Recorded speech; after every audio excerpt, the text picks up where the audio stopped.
Hello, this is Gregory Joseph here. Hey, it's Maine's Food Reviews coming once again from the YouTube. So, we are in the middle of a snowstorm right now, guys. Yeah. It is cold out here. I'll just show you guys. It is very cold. And the wind gust is crazy, guys. This is a blizzard we're having right now. It doesn't look like this much, but if you look over here, the wind drifts actually blew everything away, you know, to like different things.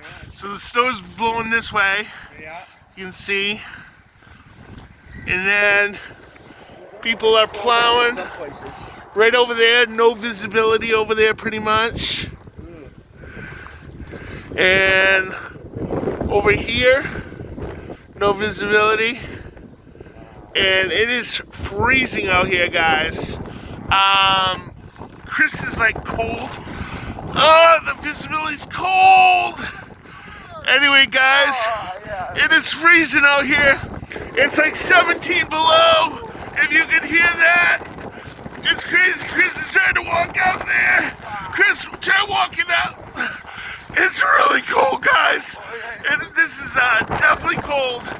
Anyway, guys, it's the 29th of February, 2022, and we got a snowstorm really bad. Peace out.